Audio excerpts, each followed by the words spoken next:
Okay, so I've got FL Studio loaded up here, and I have Spectral Valentine, and try to kind of follow my cursor if you can. Um, Spectral Valentine is the project that I currently have open, and the main things to kind of understand here of what you're seeing. So this is a rack of various sounds that I've recorded analog into the track, and it's just a way of keeping track of each one of these sounds, and I can assign if I want to. As you can see, I didn't do this for all of these, but some of these you can assign to this mixer track over here, or this each one of these can be their own individual instrument.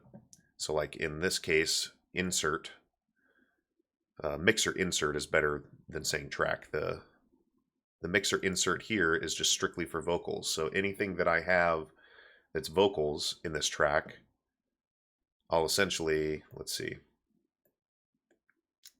Here we go. So like intro vocals, I believe is on track 2. Yep.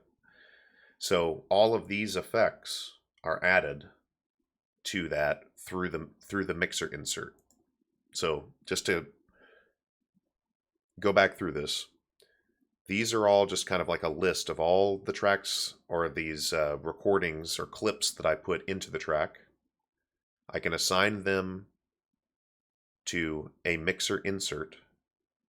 And then once you assign them in a mixer insert, they can also be put in here, which is your arrangement, essentially. So like in this case, I'm starting the arrangement at the very start. I'm on measure 1 of however many measures the song is, and you can zoom out. So like this is the whole song, and then this is kind of just zoomed in a little bit, and you can zoom in really, really far. I mean, you can see, very detailed waves of, the track. So you could, if you wanted to really drill down in there and take out a specific section and then, paste on to that section, you can do that. I'm not going to do it right now because I want this to be a continuous track and I don't want to, cut into it. But you can clip any of these at any point. So like in this case, intro guitar, you can see all I did across this track is I recorded, I believe 7-ish, a little over 7 measures at 105 beats per minute. And you can see the tick marks. That's a metronome hit. So like when I start this up, I can turn the metronome up here and make sure and see if I'm on time or not.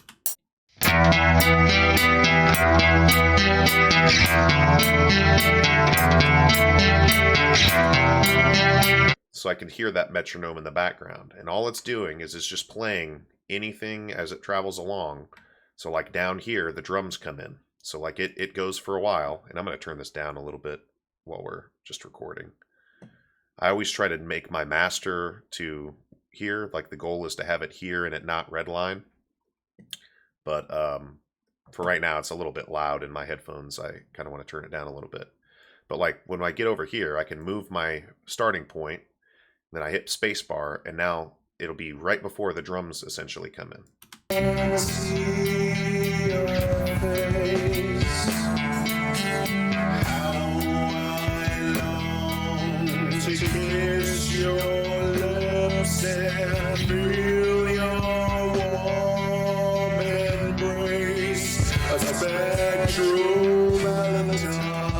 Hold on. These drums are not very loud for some reason. So this is a good moment here. We can figure out what's going on.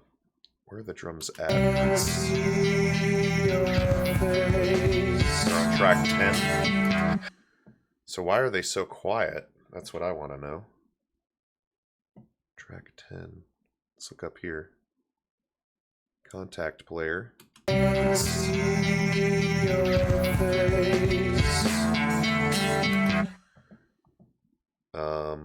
Okay.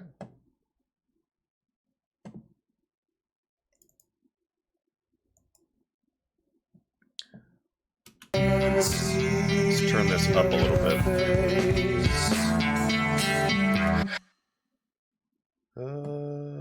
amount. Here we go.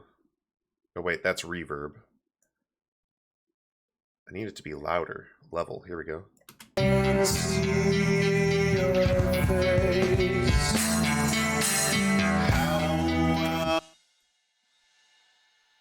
turn it way up.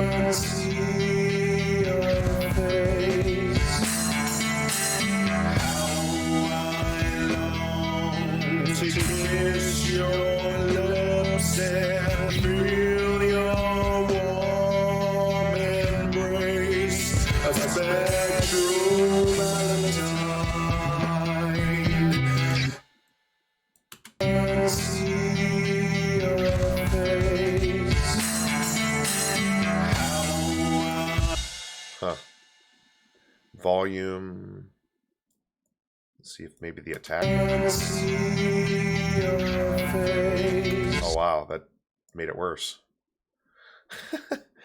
What the heck, man?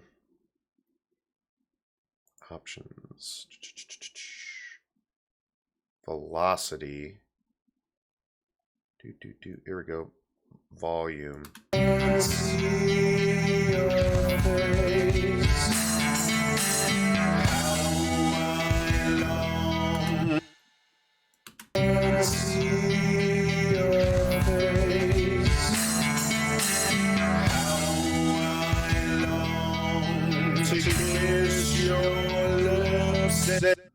I don't know why this is messed up right now. I'm gonna have to mess with this. Somehow the drums got messed up on this. They didn't used to sound like that. It's a little bizarre.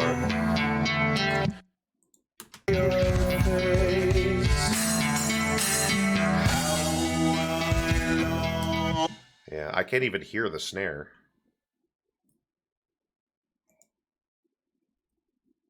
All right, well, I'm not going to get sidetracked here, but essentially, each one of these,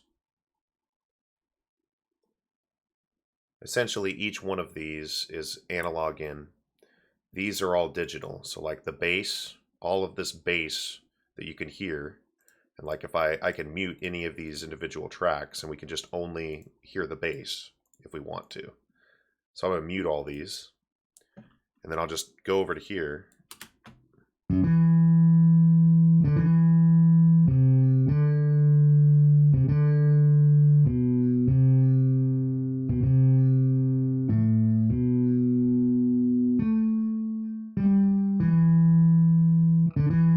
You get the idea. And then the same thing for the drums up here. So like if I mute this out, and I mean I can do bass and drums if I want. So let's do that.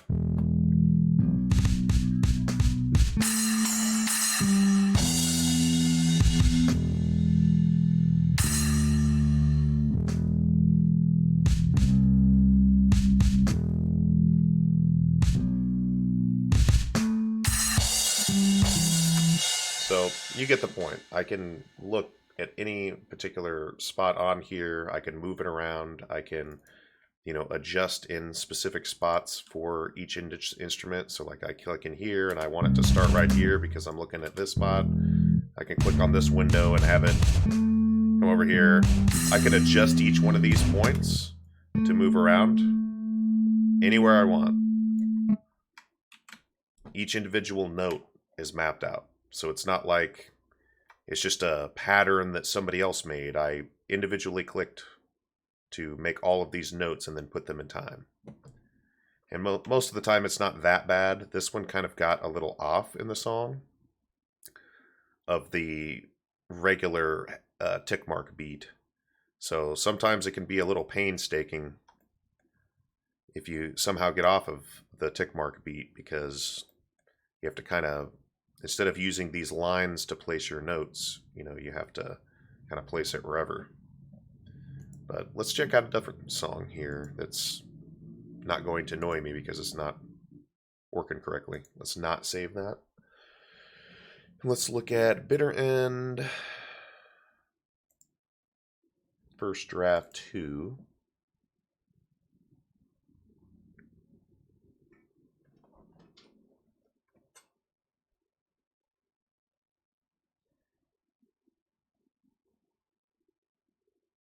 It'll take a second for these to load in.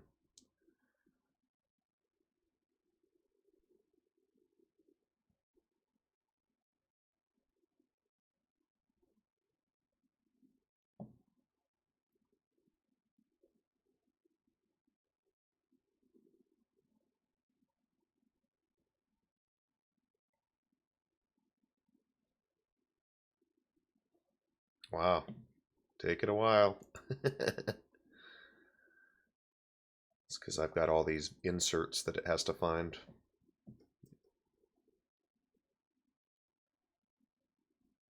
Oh, there we go. Getting somewhere.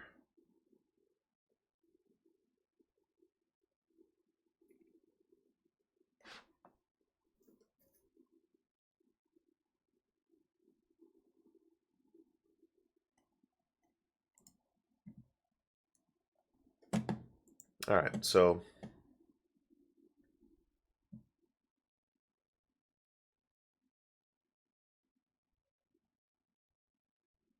I don't even think I was using that plugin. So same thing here. Obviously you can see, so on this main area here, this is my arrangement window. And essentially all we're seeing is just, once again, analog ins that I, recorded with a microphone or whatever. Or, my guitar, just, playing the guitar or whatever. Like this is the rhythm guitar, vocals, etc. You can see that, and then, drums and bass are just me going into, this window and just individually clicking so that, each one of these are hitting a particular part of the drum set. But, I can do this with a keyboard. I've got a, keyboard that does the same thing. But ultimately, that's how the music is made. It's just, you have your inserts in which you can, add, like this, I have stereo shaper and limiter on the drums. But you can add all kinds of things to these tracks to make them sound better. So let's just play through this, until frame 9 or whatever. I'm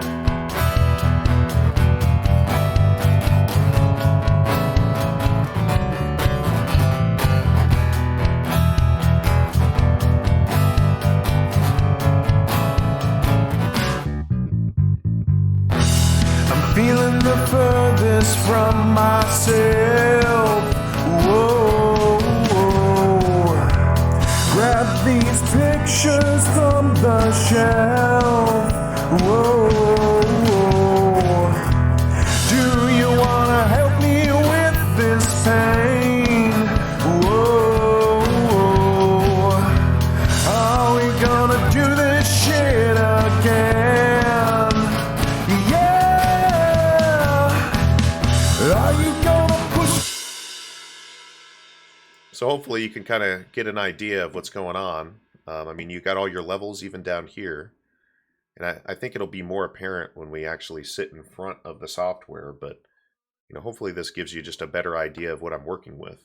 And when I say that I've got all of these tracks or these inserts, they're all over top each other, like I was saying before, but they're all separate.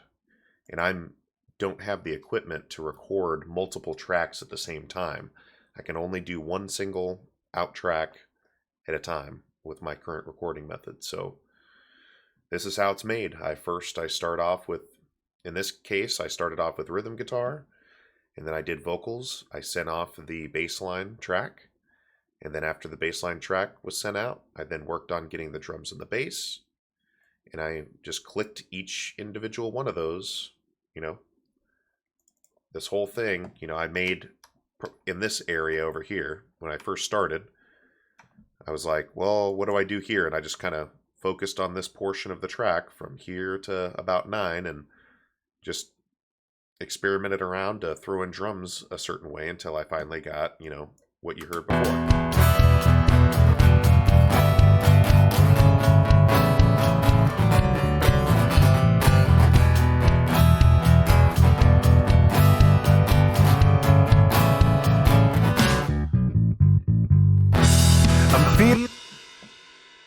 So yeah, I think that once we sit down and start messing with this stuff, we're going to be able to go through a lot of it pretty quick. So it's possible that we're going to end up even maybe recording a couple songs over the course of that day. But that's pretty much it. I'll just play it out to the song here.